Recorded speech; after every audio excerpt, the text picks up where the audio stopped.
21শে জুলাই সোমবার ঢাকায় A K Khandakar air force base থেকে দুপুর 1টা 6 মিনিট একটা F-7 fighter jet take off করে। আর ওরা ছিলেন বাংলাদেশে এয়ারফোর্সের লেফটেন্যান্ট মোহাম্মদ তৌকির ইসলাম সাগর।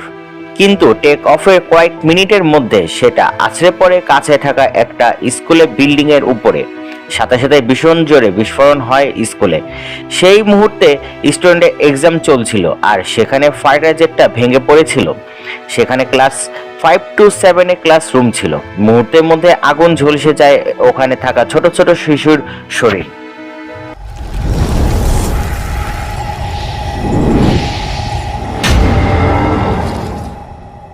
যে দৃশ্য দেখলে যে কোনো মানুষের হৃদয় কেঁপে উঠবে।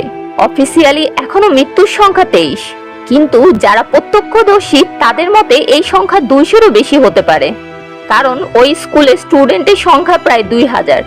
কিন্তু প্রশ্ন হলো, কেন এই ফাইটার জেট স্কুলের উপরে আছড়ে পড়লো?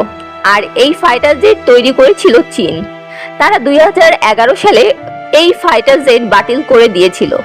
কেন এত পুরানো একটা ফাইটার জেট আজও বাংলাদেশ এয়ারফোর্স ব্যবহার করছে? ঢাকার মতো একটা জনবহুল শহরে কেন এয়ারফোর্সের ট্রেনিং চলছিল?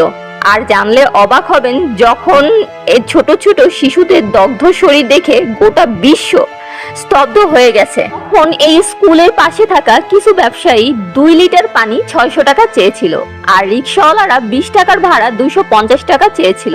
কথা হচ্ছে, এরা কি আদৌ মানুষ?